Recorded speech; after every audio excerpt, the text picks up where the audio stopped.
And I want to welcome you all here tonight. Thank you, everyone, for joining the call. Looks like we have about 40 or so far, but hopefully more will be hopping on.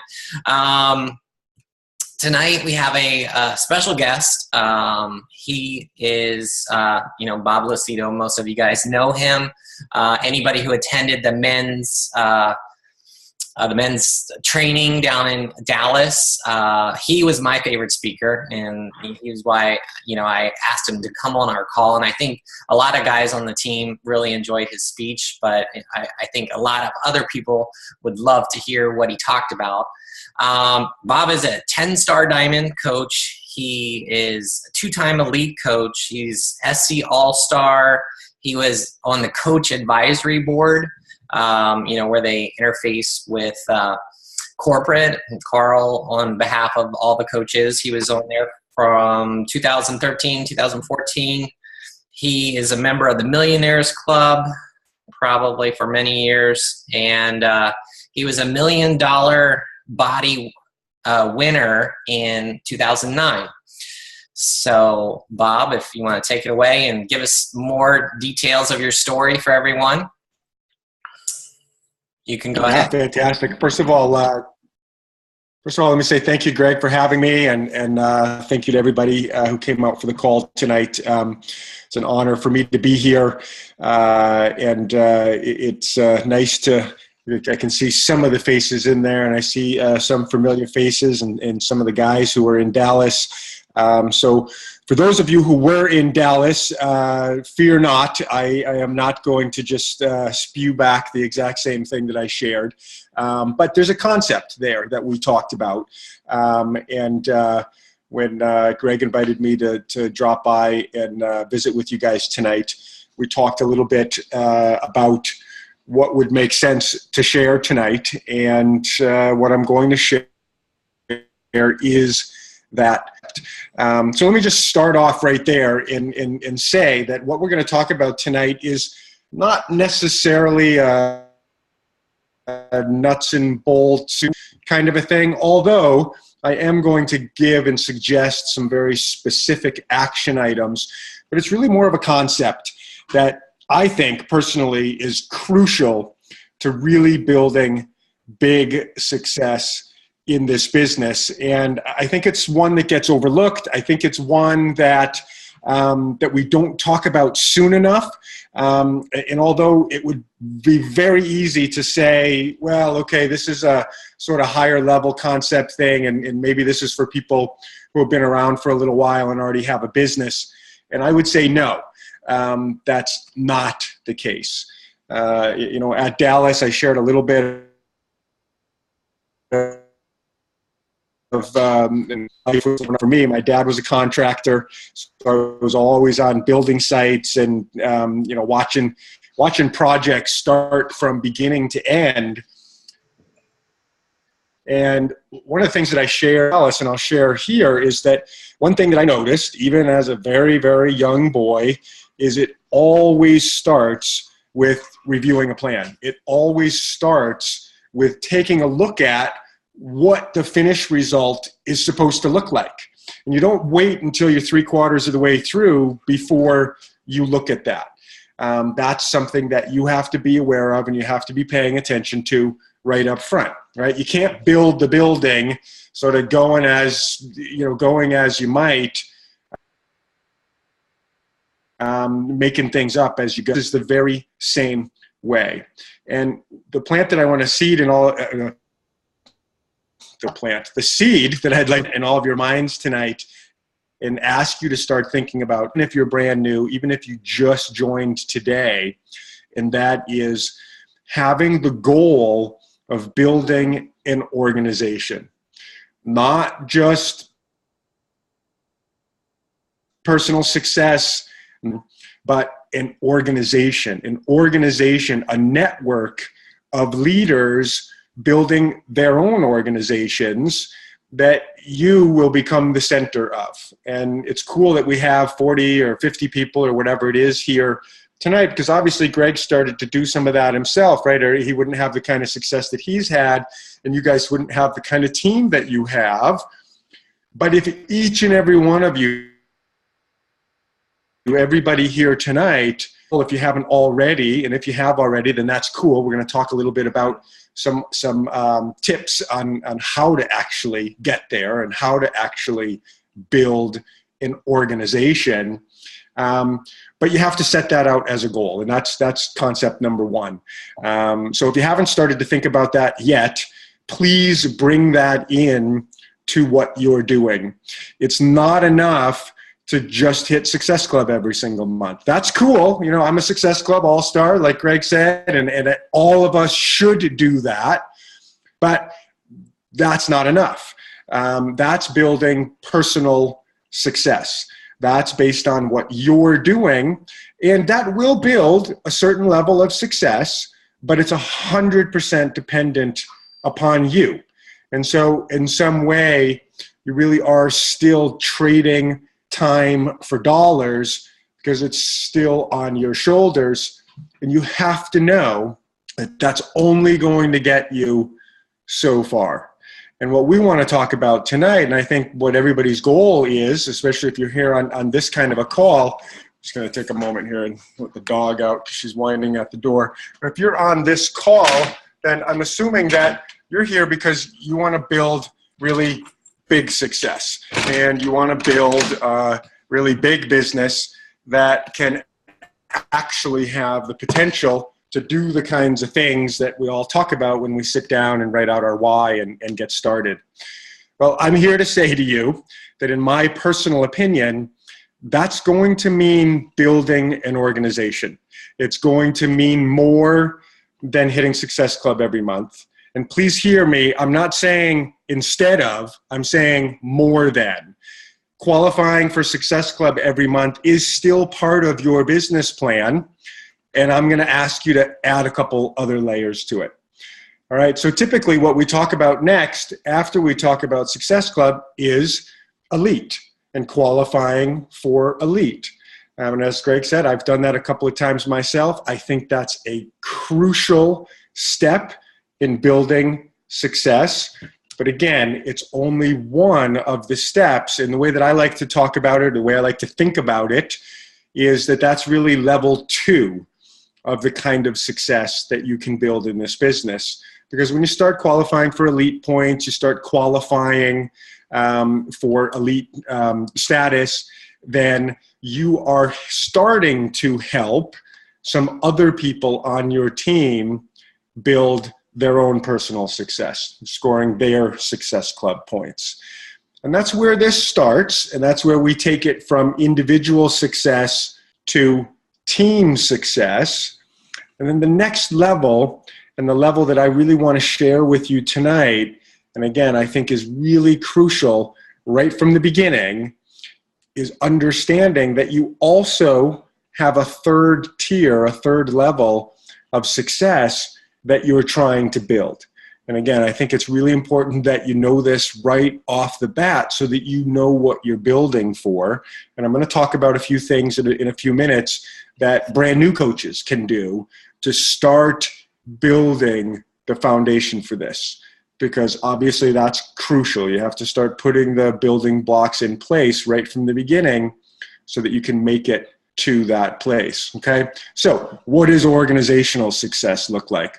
Well, if you were at Summit a couple of years ago when John Maxwell was speaking, one of the things that he was talking about, or one of the things that he shared in his address, was talking about the importance of becoming a leader of leaders, not a leader of followers. And sometimes in this business, and I don't know why, but it seems to be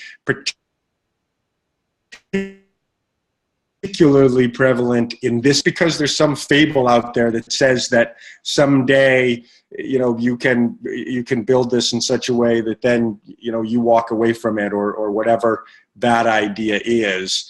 Don't get trapped there, because what that does, or what I've seen it do to people over and over again, is it pushes us to becoming, or at least building towards becoming a leader of followers, becoming a team leader that, again, is dependent upon you, and that is about the organizational principles of leading, but leading as you still as the focal point.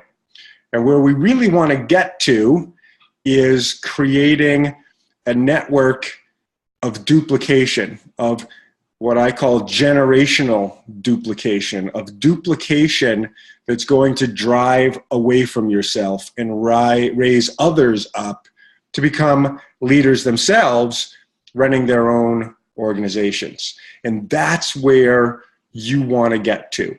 It's not enough to be Success Club All-Star. It's how many Success Club All-Stars are in your team, are in your downline. It's not enough to say, yay, I made it to 5-star diamond. The question is, how many 5-star diamonds are you building in your downline? Because those are the things that build organization. Those are the things that build a vast network of success that has now moved away from you, that is no longer dependent upon you singularly. And that's very, very important. Very, very important for the industry that we are in. Because let's face it, in order to really build the kind of numbers that drive the kind of success that we're talking about getting to, it can't be about you. It can't even just be about your team anymore. It has to be about a network of teams that you are working with and that are growing together. Now, we all talk about, or I'm sure you guys talk about in here, because we all understand that volume drives income. And a lot of times what we are trying to reach, or what we're striving for, are strategies and plans to drive volume. Well, let me say to you tonight that the best way to drive volume is to build an organization that builds into itself generational duplication. Because the very best way to build volume, putting everything else aside, is of course to have large numbers of coaches in your downline. And that comes from this concept that I'm talking about, organizational leadership. Now, I started the business in January of 2010. I actually signed up as a coach sometime before that, but I was one of these discount buyers that we all have and love. My wake-up moment was in January of 2010. So that's really where I call my start. And one of the things that I mentioned and shared with everyone in Dallas is that I now have an organization, a downline of almost 40,000 coaches. Now, that's not just from me, folks. I'm actually not one of these, high volume recruiters. I'm not adding 10, 15, 20, 50, 100 coaches a month to my team. I'm adding personally sponsored maybe 2 to 5 coaches each month. And that's kind of been my goal and my pace ever since the beginning. But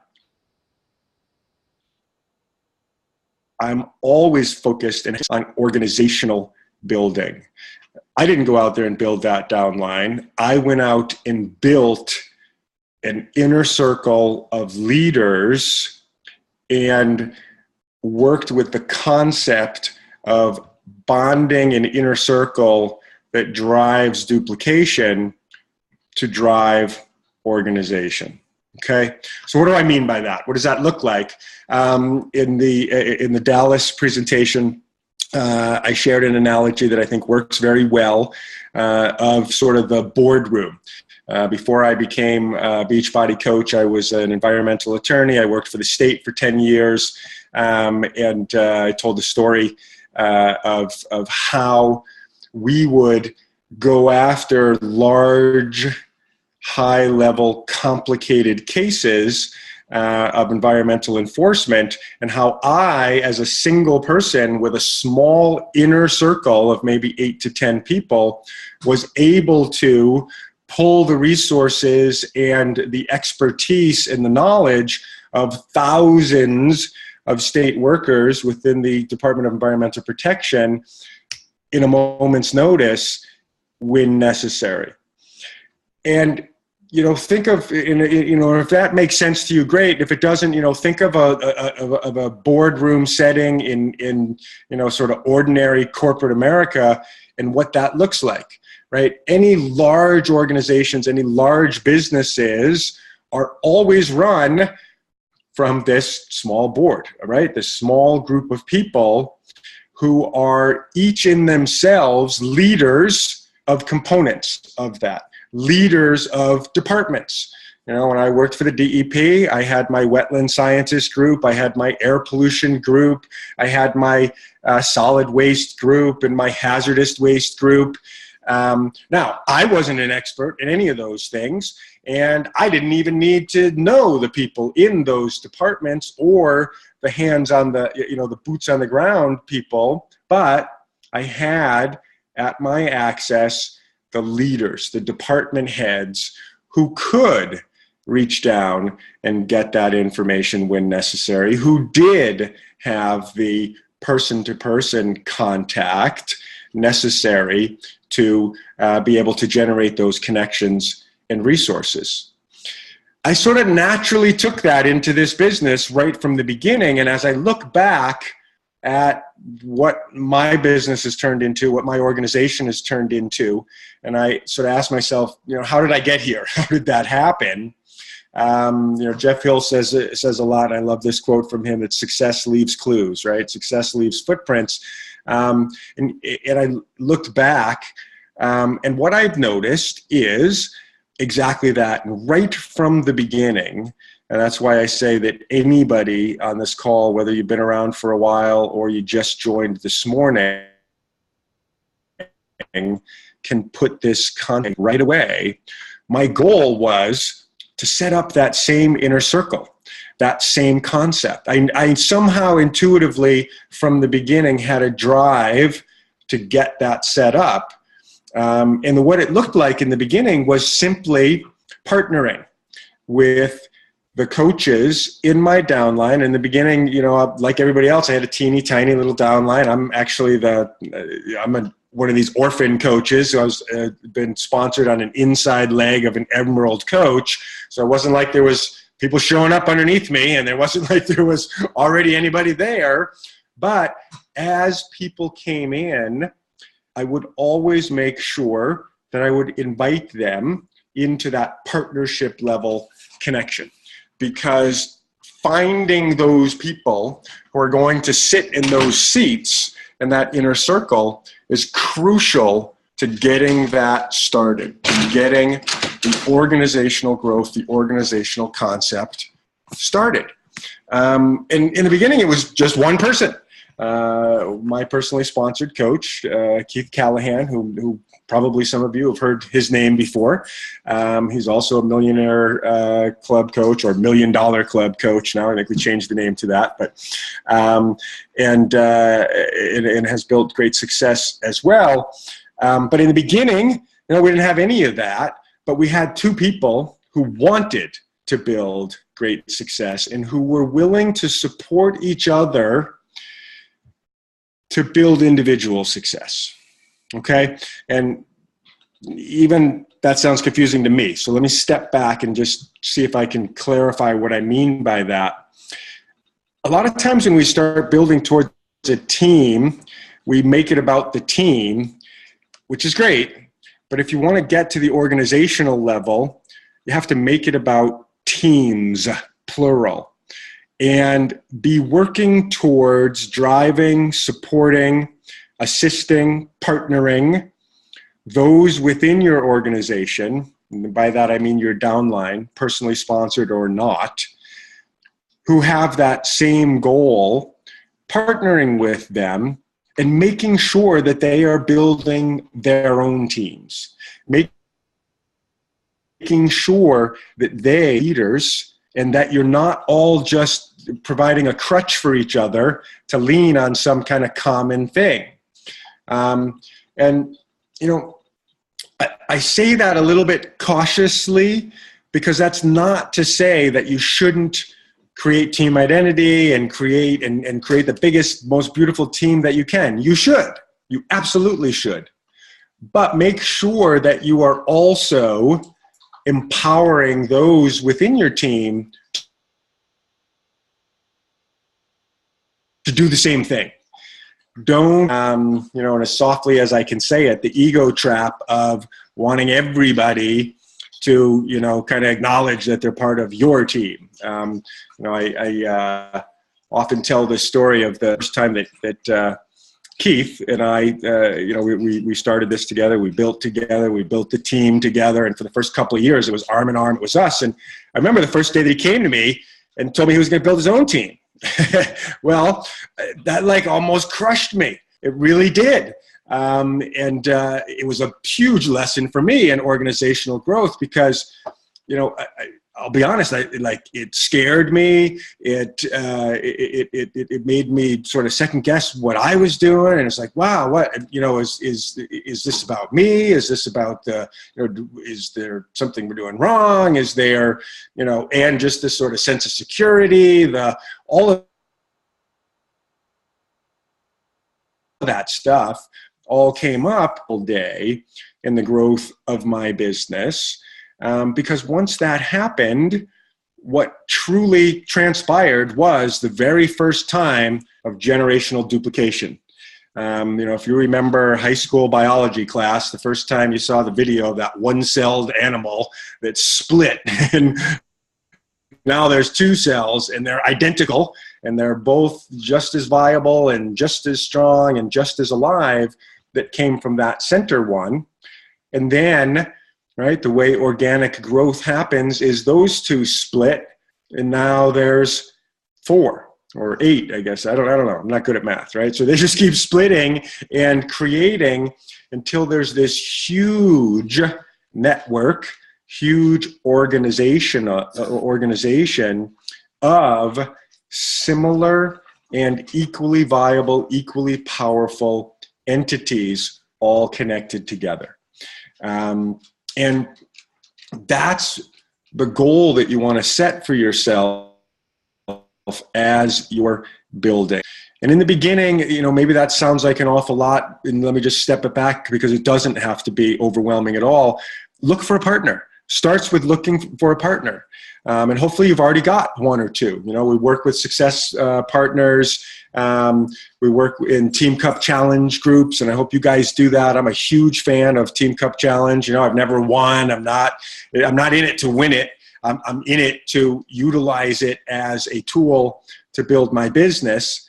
And when the first Team Cup Challenge first came out, I was such a huge fan because it looked exactly like the mastermind group that I had used to build my organization. My building and my organization grew probably about the year or maybe year and a half before Team Cup Challenge started coming out.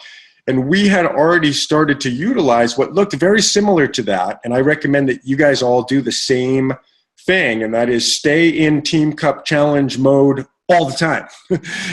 If the statistics are true, and they are, that people who participate in the Team Cup Challenge see their success rise for that time period, then what happens is when you're not in Team Cup Challenge, you sort of level off.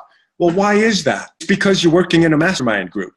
It's because you're working in a group of peers supporting each other, actually driving each other to success, right? Because we earn the points and we win the prizes and all that stuff as a team only when everybody reaches certain levels, not when one person scores 1,000,000 points, but when everybody moves. And so you start working in exactly the way you need to be working to build organizational growth. And that is in the mastermind type setting. Okay. And that's where we're going to go next as we grow this concept. I want you to think about, or I'm going to suggest that you think about as you grow your teams, do you have a mastermind group? Do you have an inner circle group? Do you have a boardroom, right? Who are the executives and who are the board of directors in your organization? your peers in your organization, right? I don't want to be the top dog. I want to be in a table of top dogs, right? All working together, and you want the same thing, but most of us miss that and don't build that into what we're doing. We have our challenge groups, we have our coach basics groups, we have our emerald to diamond groups, we have our team calls. Do you have a mastermind group? Do you have your own little circle, not Greg's, not somebody else's, but your own circle that is comprised of you and the top leaders in your organization, meaning your downline, right? And so it's going to look a little bit different for all of us. If you're brand new, that might be you and a couple of other coaches at coach level. It might be you and a couple of emeralds. It's not necessarily, it's not don't do this until you have a bunch of 5-star diamonds that you can mastermind with. It's do this right away so that you will have a table full of 5-star diamonds someday who are driving this group.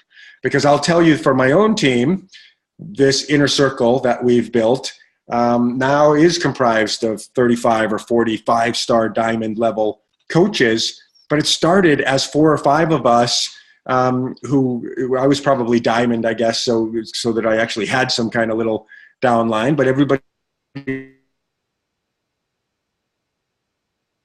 the group was coach or emerald level. Mastermind group are still at the table and are now high level star diamond or multi-star diamond or 5-star diamond and above level coaches who have built and duplicated this very process of creating their own inner circles. Because one of the things that we talk about in this inner circle, in this mastermind group, is how are things going with your mastermind group? Who are the people who you have invited to be in your top level inner circle group that you're building? And not fold them into our group, but you have your own group. So for me in the beginning, it was me, and I had my own little group, and then Keith, who was one of the leaders, one of my partners, and he had his own group. And even though Keith was my personally sponsored, and we had our own, mastermind group to grow the organization, I also need to duplicate so that I have what's going on in my group as well. So for me, I broke it down and sort of built the opposite leg. And you guys can figure out however you want to do that. But the concept to grasp is that you want that to duplicate. You don't want it to stop at your table. It's not about keep inviting all the leaders into your table. It's about really defining your inner circle and then empowering them to define their inner circles and to build their inner circles. Okay, so back to my department analogy. If I needed something from the wetland group, I need to go to the wetland leader to get that information, not, oh, okay, am I plugged in enough with that group? Do they know me well enough? Can I go and get that information myself? If you're doing that, you're building team, you're building followers that you can lead. If you're building leaders that you can lead and network with, then they will be autonomous and they will have their own identity and autonomy, want to drive that. Okay, so hopefully that's starting to make sense. Now, what are you going to drive through that? Well, think about the things that you want duplicating in your team, because the organizational growth will do 2 things for you. And so far, we've only talked about the power that it has to build duplication, to build great size, volume, and all of that fun stuff that comes as the numbers of coaches grow. But then also, it's going to also drive a culture into your organization and empower you to determine what gets generationally duplicated. If in this mastermind group or this inner circle group or this board of director group or whatever you want to call it for your organization or whatever concept works for you, are what are the common goals that we are all going to reach for ourselves? What are the common language that we're going to use? What are the training principles that we're going to use and develop? What are the growth principles that we're going to train and share and develop and drive duplication?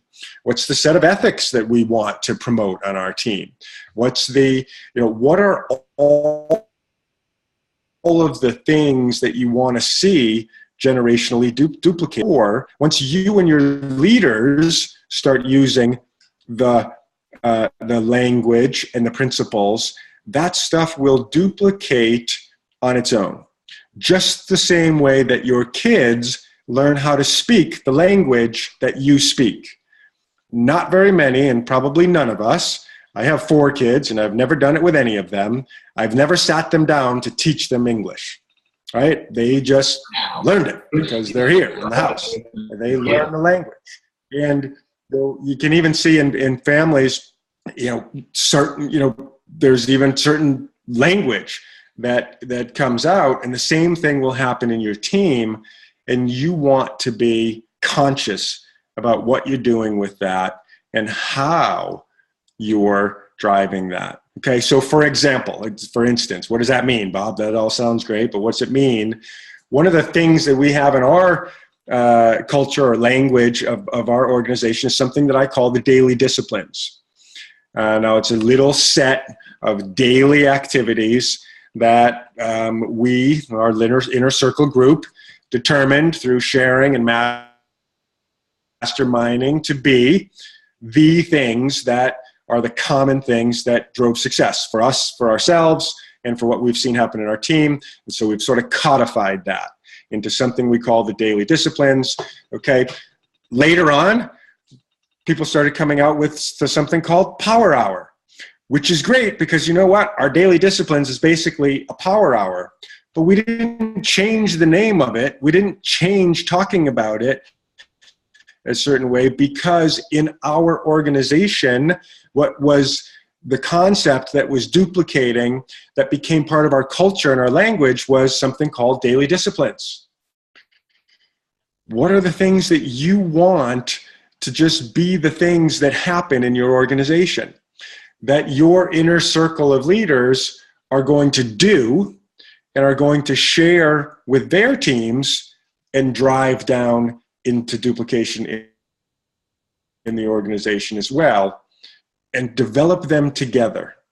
Because when you develop them together, everyone at the table takes ownership of them. Everyone at the table is fully engaged and fully committed and enthusiastic and passionate about them because they all had a piece in putting them together. And then you get out to committing to those things. So do you want Success Club All-Stars in your organization? Talk about it. Make it something that's always talked about.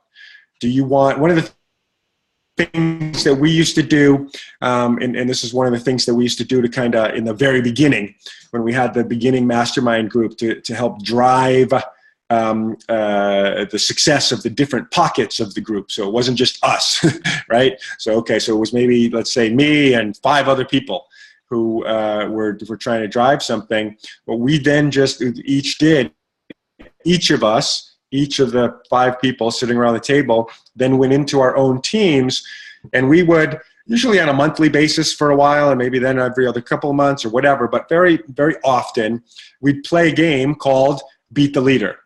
And Beat the Leader is you go into your team page, or you go into your and even if you're real small, maybe you are just doing this with your mastermind group, and that's cool too, to get it started. but it's something that duplicated for us, just became something that was done and was repeated.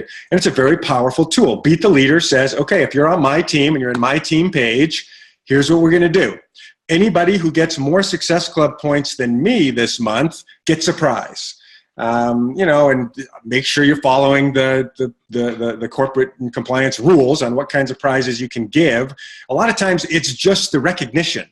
A lot of times it's just, wow, you got recognized on the team page that you beat the leader. You ring the bell and you're the beat the leader. Make it a t-shirt or whatever you want to do. It's not, the prize isn't important. It's driving to get the act rolling. And the cool part about that is you can switch that around. You can make it who recruited more coaches than the leader this month. And so what a silly little game like that can do for you, especially in the beginning, is it helps drive the concept that we're trying to talk about. Be a leader of leaders.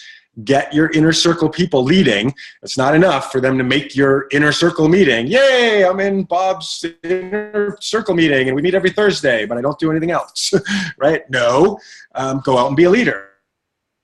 Well, how do I be a leader? Well, here's a cool way to start. Go play Beat the Leader with your team and pick it out. Pick whatever you want. Success Club points. How many people, did you recruit this month? How many challenge packs did you sell? How many new challengers?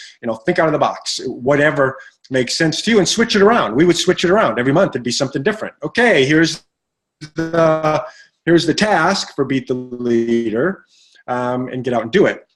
And you get a couple of things that happen when you play that silly little game. Is you get your leaders leading.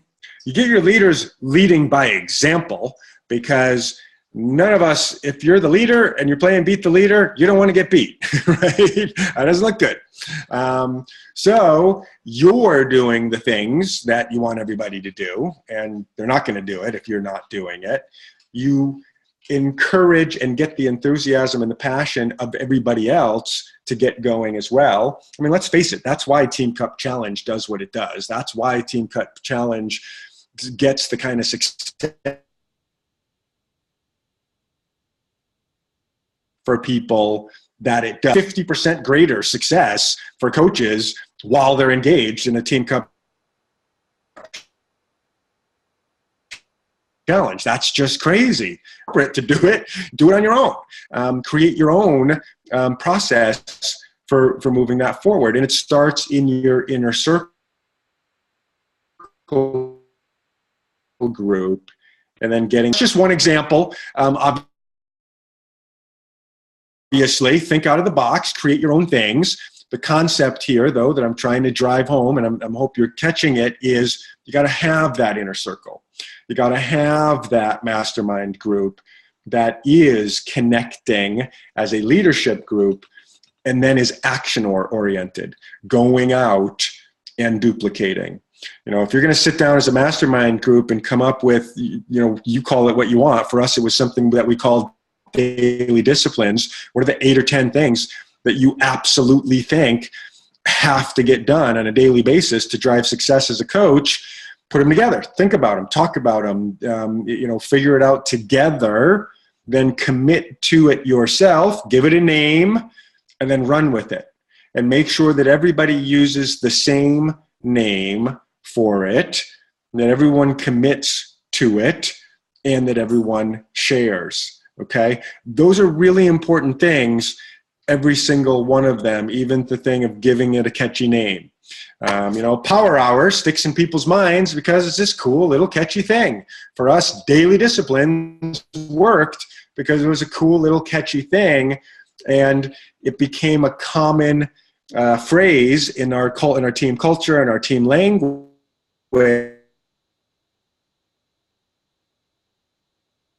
And when people heard it, like, make those 8 to 10 things flash in front of your eyes somewhere in your subconscious mind just by hearing those 2 words. And you can then take that to broaden out, to develop the culture that you wanted to have down to right from the beginning and have shared and drive in our team is this concept of setting the goal right from the beginning, the long-term goal of building five-star diamond level coaches in your downline. In my personal opinion, that's the road to the $1 Million Club.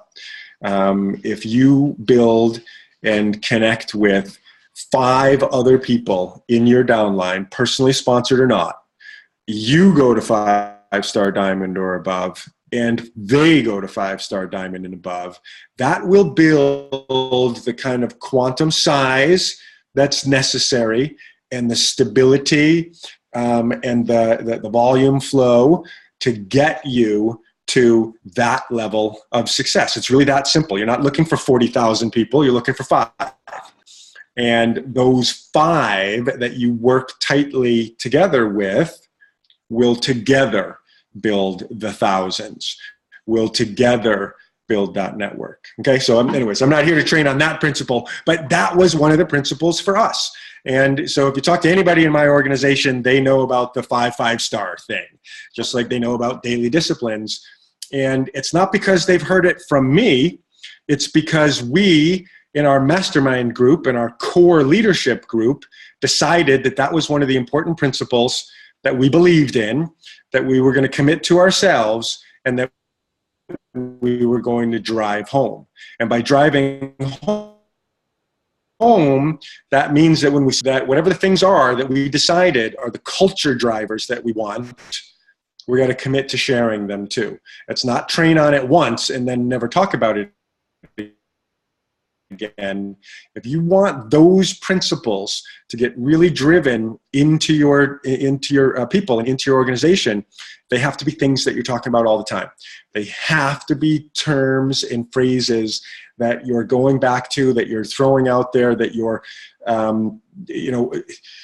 don't want to say overkill, but almost. It's like, just think about, how come we all walk around with all the catchy, silly little, Wrigley gum, chewing gum commercial, and all the little commercials that we all grew up with, right? That the jingles that are in our head. It's because they're coming over and over and over and over again. They're packaged in a way to help us remember. And those same principles can be used by you when you're trying to drive these culture drivers. And again, it all starts in that mastermind group. It all starts in that core, that center core. Organizational growth, not your personal growth. And I don't mean personal growth by personal development. I mean personal success within this business is going to be one side of what you're doing, and you should always be doing those things, by the way. I'm a huge proponent of level 1, phase 1 all the time, which means I need to get success club. I need to be recruiting 2 points. I need to be doing the phase 1 stuff. The daily disciplines that I share with my brand new coaches are also the bread and butter of what I make sure I get done on a daily basis. That's one side. That's driving my personal success, but also going on at all times has to be driving your organizational success and your organization.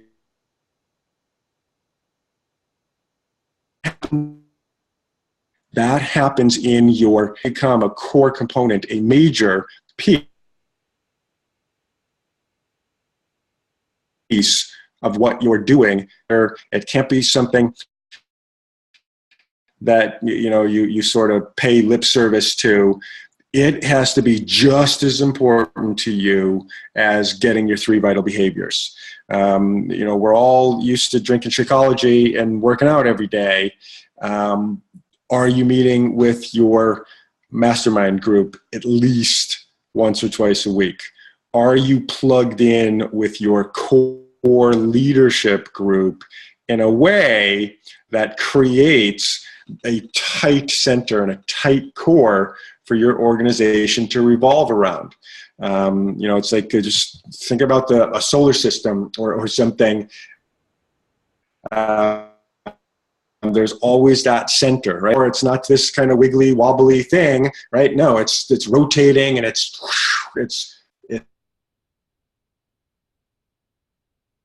tight, and that allows everything else center for your business.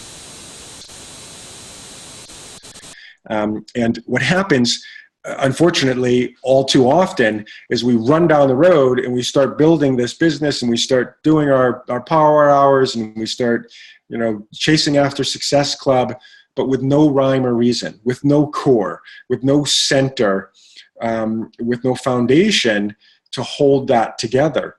And what happens is, if you build that way, and if you're running your business that way, then you are creating, almost a facade of success, because it's short-lived success based on what you did now. It's short-lived success based on your immediate actions. And what you have the ability to do in this business is to build a kind of success that no longer is about you and no longer depends upon you, and can actually take on this sort of self-sufficient, self-replicating power. And that's the kind of thing that's going to someday down the road put you standing at the center of an organization that is thousands of people or tens of thousands of people. And again, it won't be about you pulling in tens of thousands of people. It will be about you having created that center and that core that will attract the thousands and tens of thousands to come into that common experience with you. Okay, so I see I don't know how long you run for, Greg, but I know that we're coming right up to about an hour, and I do want to leave some time for questions. But just let me finish by saying to everybody, no matter if you came into the business today or you've been around for years and years, you are a leader. Make no mistake about that. This business is about leadership. And when you sign up from day one, you commit to be a leader. Why? Because this business is all about inviting people to come and do what we're doing. And in that is inherent a component of leadership. In that is inherent the component and responsibility of creating this self-duplicating, self-replicating power that you can share and hand off to people as they decide to say yes to you. If you're asking someone to come and join you, if you're inviting somebody to come and be part of what it is that you're doing, become part of. And that something has to be more than just you.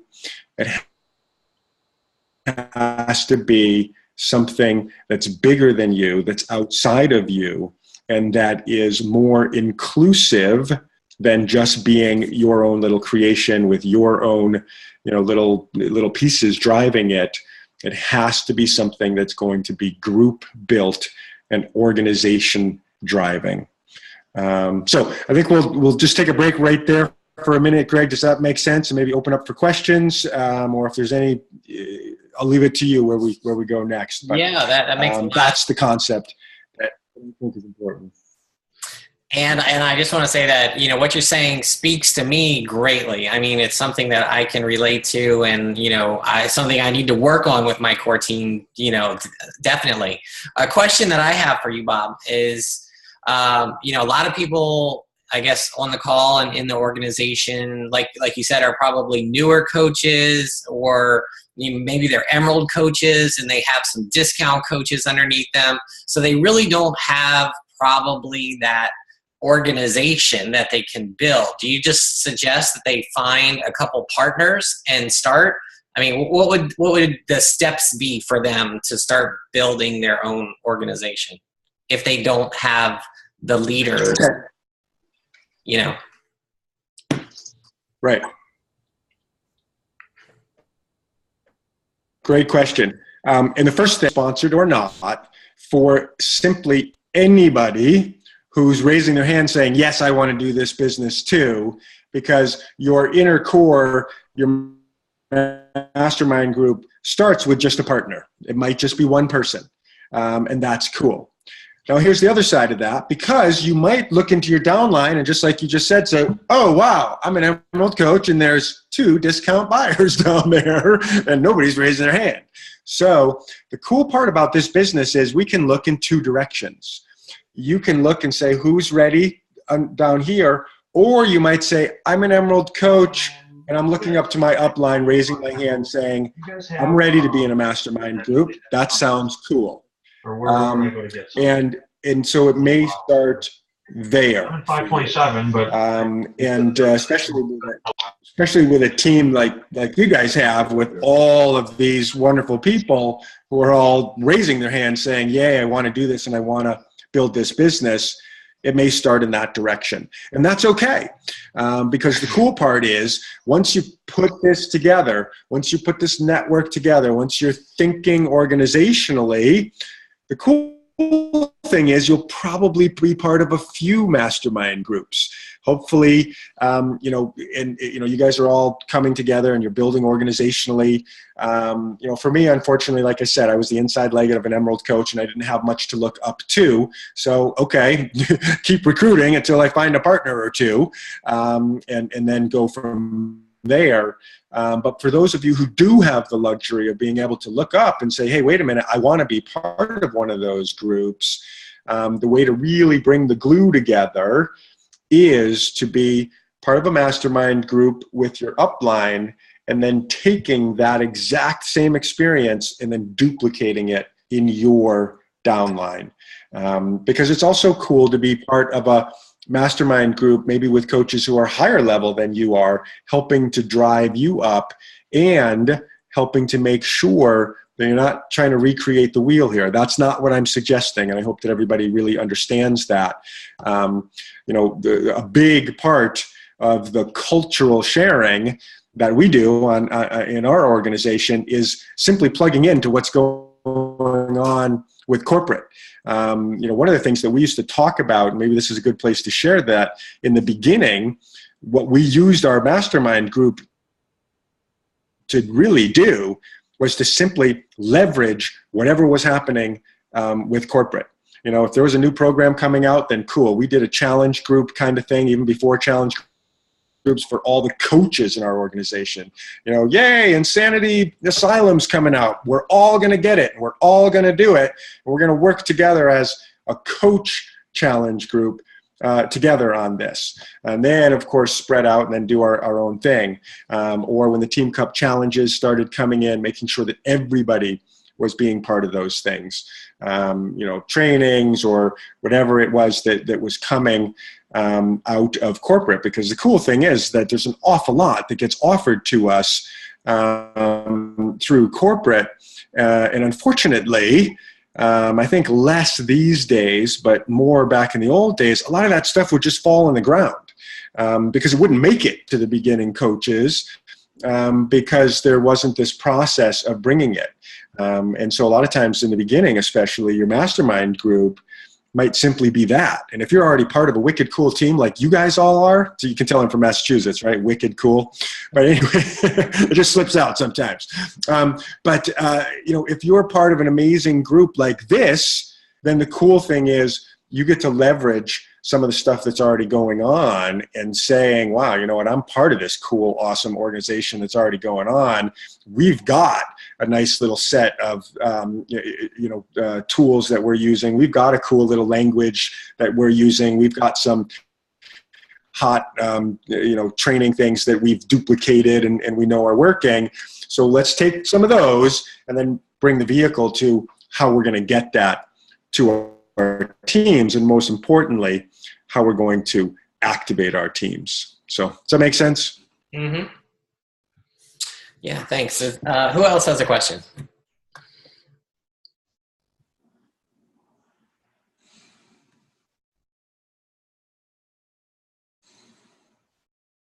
John, do you have something? You're on mute. Oh, there we go. Thanks, Greg. Yep. Hey, Bob, this is John Tantillo. I met you at the Boston Super Saturday a couple times. So when you Hey, recruit John, how are you? coaches now, are you only recruiting people that have the potential to be masterminds with you, or are you still recruiting coaches who may not be that caliber of coach?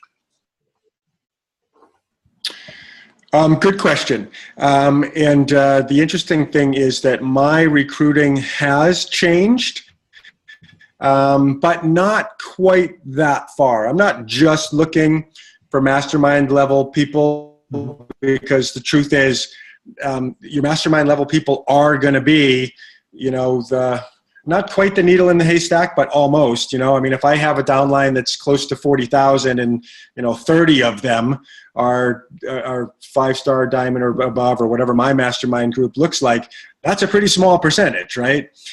But what I am doing differently lately is recruiting for business partners.